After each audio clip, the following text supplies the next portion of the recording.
बोलिए द्वारकाधीश भगवान की जय। बोलिए लक्ष्मी नारायण भगवान की जय। आप सभी को वट सावित्री व्रत की हार्दिक शुभकामनाएं। जेठ मास की कृष्ण पक्ष की अमावस्या तिथि को वट सावित्री का व्रत रखा जाता है। इस व्रत में सत्यवान सावित्री और यमराज जी की पूजा की जाती है।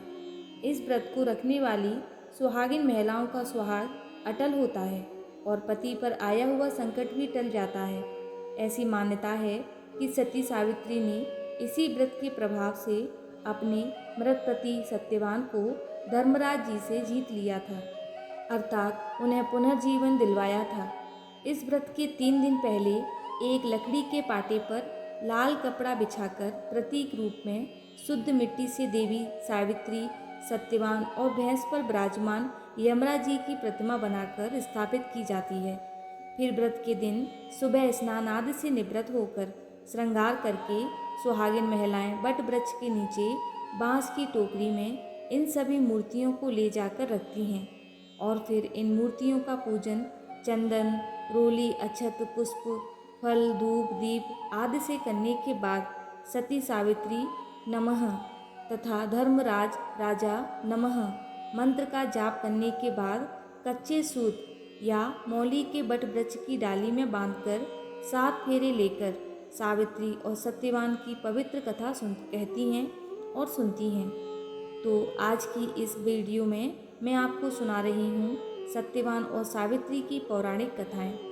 जो भी भक्त इस कथा को सच्चे मन से सुने, भगवान की कृपा से उनके पति की आयु लंबी हो और उनके पति पर आए हुए सभी संकट सदा के लिए दूर हो जाएं। पौराणिक कथा के अनुसार प्राचीन समय में मद्र देश में साकलवंशी अंशुपनाया हुआ करते थे। उनका कोई भी पुत्र नहीं था। तब ब्राह्मण के निर्देश पर वे पुत्र कामना से सभी कामनाओं को पूर्ण करने वाली सावित्री देवी अर्थात गायत्री देवी की आराधना करने लगी। कुछ समय के बाद उनकी आराधना से प्रसन्न होकर देवी सावित्री ने राजा को दर्शन दिए। देवी ने कहा, राजन, तुम मेरे नित्य भक्त हो, इसीलिए मैं तुम्हें कन्या प्रदान करूंगी। मेरी कृपा से तुम्हें सर्वांग सुंदरी कन्या की प्राप्ति होगी। ऐसा कहकर वह आकाश में बिजली की तरह अदृश्य हो गई।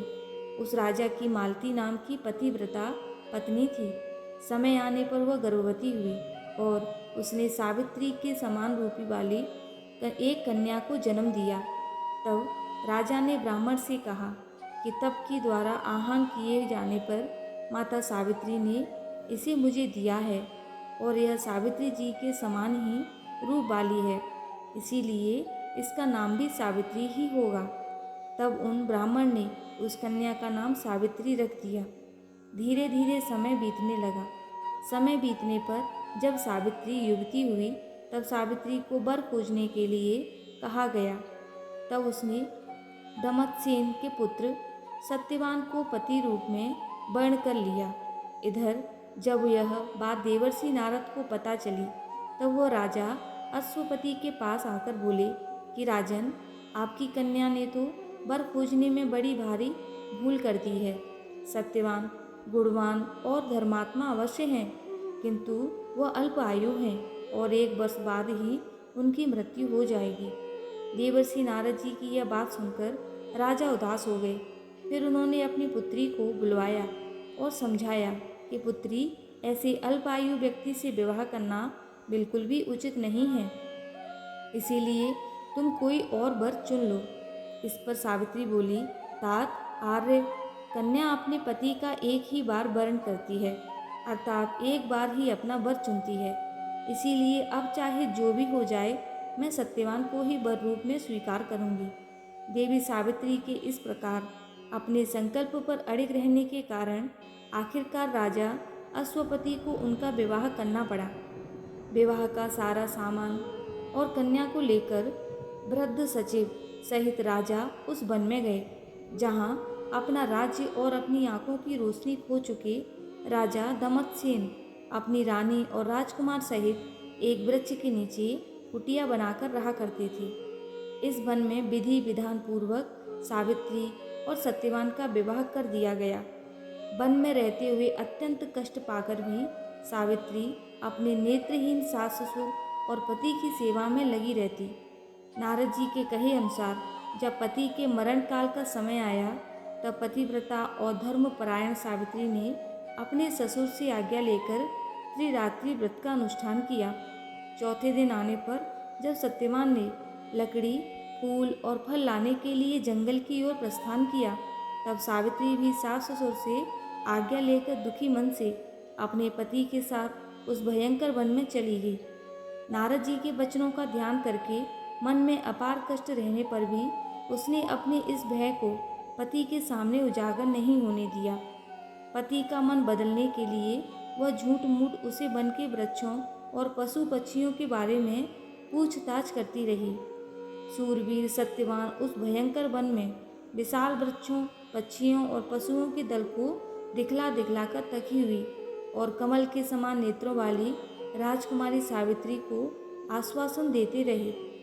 इस प्रकार से कुछ समय बीतने पर सत्यवान ने कहा, सावित्री, मैं फलों को एकत्रित कर चुका हूँ और तुम फूलों को चुन चुकी हो, लेकिन अभी ईंधन के लिए लकड़ी का तो कोई प्रबंध ही नहीं हुआ है। इसीलिए तो तुम इस वृक्ष की छाया में बैठकर थोड़ी देर प्रतीक्षा करते हुए विश्राम कर लो। सावित्री बोली कि जैसा आप कहेंगे मैं वैसा ही करूँगी, लेकिन आप मेरी आंखों के सामने से दूर मत जाइएगा, क्योंकि मैं इस घने जंगल में डर रही हूँ। सावित्री के ऐसा कहने पर सत्यवान उसके सामने ही कुछ दूरी पर लकड़ियाँ काटने लगा। लकड़ियाँ काटते हुए अचानक सत्यवान के सर में पीड़ा हुई। पीड़ा से व्याकुल होकर अपनी पत्नी के पास आकर वे बोले, सावित्री, इस परिश्रम से तो मेरे सर में बहुत अधिक पीड़ा हो रही है। ऐसा लग रहा है कि जैसे मैं अंधकार में जा रहा हूँ। कुछ समय मैं तुम्हारी गोद में सर रखकर सोना चाहता हूँ। सावित्री से ऐसा कहकर सत्यवान उसकी गोद में सर रखकर सो गए। जब सत्यवान सो गए तब राजा पुत्री सावित्री ने उस स्थान पर स्वयं धर्मराज जी को आते हुए देखा तो नील कमल के समान श्याम वर्ण से सुशोभित और पीताम्बर धारण किए हुए थे। उनके पीछे मृत्यु सहित काल भी था। धर्मराज जी ने उस स्थान पर पहुंचकर उस समय सत्यवान के शरीर से अंगूठे के नाप वाले पुरुष को पास में बांधकर अपने अधीन कर लिया और उसे खींचकर बड़ी तेजी से दक्षिण दिशा की ओर प्रस्थान किया। पति को प्राण रहित देकर सावित्री जाते हुए धर्मराज जी के पीछे पीछे चलने लगी और कांपते हुए हृदय से अपने दोनों हाथ जोड़कर बोली, माता की भक्ति से, लोक पिता की भक्ति से, मध्यम लोक और गुरु की भक्ति से ब्रह्मलोक की प्राप्ति होती है। जो इन तीनों का आदर करता है उसने तो सभी धर्म का पालन कर लिया। जिसने इन तीनों का आदर नहीं किया उसके तो किए हुए समस्त पुण्य कार्य भी निष्फल हो जाते हैं। पुरुष के सारे कर्म माता पिता और गुरु इन्हीं तीनों में समाप्त हो जाते हैं। तब यमराज जी ने कहा, सावित्री, तुम हमसे जिसकी कामना को पूर्ण कराने के लिए आ रही हो उस कामना को छोड़ दो और यहीं से वापस लौट जाओ। सचमुच संसार में माता पिता और गुरु की सेवा से बढ़कर कोई अन्य धर्म है ही नहीं। तुम्हारा पति गुरुजनों की पूजा में निष्ठ रखने वाला है, किंतु तुम्हारा इस प्रकार से मेरे पीछे पीछे आना मेरे काम में बाधा डाल रहा है, इसीलिए तुम लौट जाओ। लेकिन सावित्री बोली, हे धर्मराज जी, स्त्रियों का पति ही देवता होता है, पति ही उसको शरण देने वाला होता है। इसीलिए साध्वी स्त्रियों को अपने पति का अनुगमन करना चाहिए। पिता, भाई तथा पुत्र परिमिति संपत्ति देने वाले होते हैं, किंतु पति अपरिमित संपत्ति का दाता है। भला ऐसे पति की कौन स्त्री पूजा नहीं करेगी। सर्वोत्तम, आप मेरे पति को जहाँ लेकर जा रहे हैं मुझे भी वहीं लेकर चलिए, नहीं तो मैं अपने प्राण त्याग दूंगी। तब यमराज जी ने कहा, हे पतिव्रता, मैं तुम पर बहुत प्रसन्न हूँ, इसीलिए सत्यवान के प्राणों को छोड़कर तुम कोई और वरदान मांग लो और देर मत करो। तब सावित्री बोली, धर्म जीत चली गई है। ऐसे मेरे महात्मा ससुर को राज्य तथा आँखों की रोशनी प्रदान कीजिए। यमराज ने कहा, भद्रे, तुम्हारी यह सब इच्छाएं पूर्ण होंगी। तुम अब बहुत दूर तक चली आई हो। तुम्हारे मेरे पीछे पीछे चलने से मेरे काम में विघ्न पड़ेगा और तुम्हें भी थकावट होगी, इसीलिए अब तुम वापस लौट जाओ। तब सावित्री कहने लगी, हे देव श्रेष्ठ, सत्पुरुषों के साथ समागम होने पर भला कैसी मेहनत, कैसा परिश्रम और कैसा दुख। विष, अग्नि, सर्प तथा शस्त्र से लोगों को उतना भय नहीं होगा जितना दुष्टों से हुआ करता है। जिस प्रकार सत्पुरुष अपने प्राणों का त्याग करके भी परोपकार करते हैं, इस प्रकार दुर्जन भी अपने प्राणों की परित्याग कर दूसरों को कष्ट देने में तत्पर रहते हैं।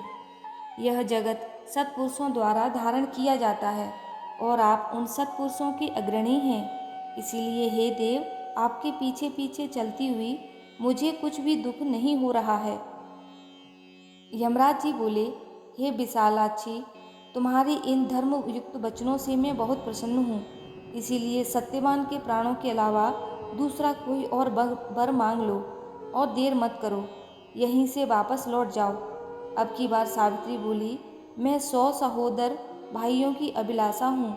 मेरे पिता पुत्रहीन हैं, इसीलिए वे पुत्र लाभ से प्रसन्न हों। यह सुनकर यमराज ने सावित्री से कहा, सावित्री, तुम जैसे आई हो वैसे ही लौट जाओ और अपने पति के अंतिम क्रिया की व्यवस्था करो। अब यह दूसरे लोक में चला गया है, इसीलिए तुम इसके पीछे पीछे नहीं चल सकती हो, क्योंकि तुम पतिव्रता हो। इसीलिए 2 घड़ी तक और मेरे साथ चल सकती हो। भद्रे, सत्यवान ने गुरुजनों की सेवा करके महान पुण्य अर्जित किया है, इसीलिए मैं स्वयं इसे लेकर जा रहा हूँ। सुंदरी, विद्वान पुरुष को माता पिता और गुरु की सेवा में सदैव तत्पर रहना चाहिए। उनका कभी भी अपमान नहीं करना चाहिए।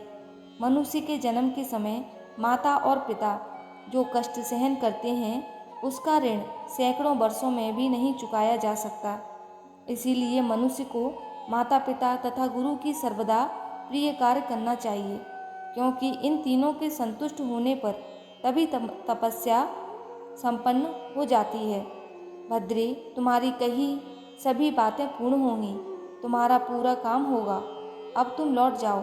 जो तुम्हारा इस प्रकार से मेरे पीछे आने से मेरे कार्य में बाधा पड़ रही है और तुम्हें भी कष्ट हो रहा है, इसीलिए मैं तुमसे बार बार ऐसा कह रहा हूँ।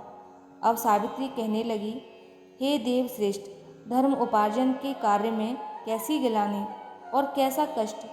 देवज्ञानी व्यक्ति को सदैव धर्म उपार्जन करना चाहिए, क्योंकि उसका लाभ सभी लोगों से विशेष महत्वपूर्ण है। प्राणी को चाहिए कि कहीं भी जाए, पीछे अकेले धर्म ही जाता है। मित्र और भाई बंधु कोई सदा साथ नहीं देता। इस संसार में और स्वर्ग में मनुष्य जितने भी प्रकार की उत्तम वस्तुएं और भोगों को प्राप्त करता है, वह उनके पुण्य कर्मों का ही फल होता है। इसकी प्राप्ति के उपाय हैं यज्ञ, तप, दान, इंद्रिय निग्रह, क्षमाशील, ब्रह्मचार्य, सत्य, तीर्थ की यात्रा, सत्संग, सेवा, गुरुजनों की सेवा तथा ब्राह्मणों की पूजा। इसीलिए विद्वान पुरुषों को सदा आचरण करना चाहिए, क्योंकि मृत्यु इसकी प्रतीक्षा नहीं करती और इसने अपना कार्य पूरा किया है या नहीं। प्राणी संसार में मृत्यु से सदैव भयभीत रहते हैं, किंतु पुण्यवान सत्पुरुष सदैव निर्भय होकर जीते हैं। सावित्री की ऐसी बातों को सुनकर यमराज जी फिर बोले, विशालाक्षी, तुम्हारी इन धर्मयुक्त बातों से मैं बहुत संतुष्ट हूँ। इसीलिए अब तुम सत्यवान के प्राणों के अलावा अन्य कोई और वर मांग लो और देर मत करो, वापस लौट जाओ। तो सावित्री कहने लगी, देव, अगर आप देना चाहते ही हैं तो मैं सत्यवान के 100 पुत्रों की माँ बनना चाहती हूँ, क्योंकि मैं पुत्रहीन की सद्गति नहीं होती, क्योंकि इस लोक में पुत्रहीन के बिना सद्गति नहीं होती। क्योंकि यमराज जी ने देखा कि सावित्री लगातार उनके पीछे पीछे चली आ रही है, इसीलिए उन्होंने एक क्षण भी देरी किए बिना कहा कि सावित्री, अब तुम शेष कामनाओं को छोड़कर वापस लौट जाओ और मैं तुम्हारी यह इच्छा अवश्य पूर्ण करूँगा। तब सावित्री ने कहा, धर्म अधर्म के विधान को भली भांति जानने वाले देव, आप ही जगत के स्वामी हैं, क्योंकि आप कर्मों के अनुरूप प्रजा का नियम करते हैं, इसीलिए यम नाम से पुकारे जाते हैं। क्योंकि आप धर्म पूर्वक सारी प्रजा को आनंदित करते हैं, इसीलिए लोग आपको धर्मराज के नाम से पुकारते हैं। मरने पर लोग अपने सत्य असत्य दोनों प्रकार के कर्मों को आगे रखकर आपके पास जाते हैं, इसीलिए आप मृत्यु कहलाते हैं। सभी प्राणियों के क्षण काल आदि के समय ही आप गणना करने आते हैं, इसीलिए तत्वदर्शी लोग आपको काल नाम से पुकारते हैं। देवताओं में श्रेष्ठ हे धर्मराज जी, आपकी शरण में आई हुई मुख दुखिया की रक्षा कीजिए। और अभी अभी आपने मुझे सत्यवान के 100 पुत्रों की माँ होने का आशीर्वाद प्रदान किया है और आप मेरे पति को लेकर जा रहे हैं। मैं पतिव्रता स्त्री हूँ, ऐसे में मैं अपने पति के बिना 100 पुत्रों की माँ कैसे बन सकती हूँ। तब यमराज जी बोले, धर्मराज, मैं तुम्हारी स्तुति और भक्ति से संतुष्ट होकर मैंने तुम्हारे पति सत्यवान को मुक्त कर दिया है। अब तुम सफल मनोरथ होकर वापस लौट जाओ। यह सत्यवान तुम्हारे साथ 500 वर्षों तक राज्य सुख भोग कर अंत काल में स्वर्ग लोक को जाएगा और सत्यवान तुम्हारे गर्भ से 100 पुत्रों को भी उत्पन्न करेगा। वे सब के सब देवताओं के समान तेजस्वी और क्षत्रिय राजा होंगे। ऐसा कहकर यमराज जी सत्यवान को छोड़कर काल तथा मृत्यु के साथ वहीं अदृश्य हो गए। इसके बाद पतिव्रता सावित्री वहां से जिस मार्ग से गई थी उसी मार्ग से लौटकर उस स्थान पर आई जहाँ सत्यवान का मृत शरीर पड़ा हुआ था। तब सावित्री पति के नज़दीक जाकर उनके सिर को अपनी गोद में रखकर पहले की तरह बैठ गई। उस समय सूर्यदेव अस्ताचल हो रहे थे, अर्थात अस्त हो रहे थे। थोड़ी देर में सत्यवान ने अपनी आंखें खोली और उठकर बैठ गए। सत्यवान ने सावित्री से कहा, वह पुरुष कहाँ चला गया जो मुझे खींचकर लिए जा रहा था। यहाँ सोते सोते तो मेरा पूरा दिन बीत गया। तुमने भी पूरे दिन से कुछ खाया नहीं और वहाँ आश्रम में मेरे माता पिता को भी मेरे कारण दुख भोगना पड़ा। सावित्री, मैं तुम्हें देखना चाहता हूँ, चलो। सावित्री, मैं उन्हें देखना चाहता हूँ, चलो जल्दी चलो।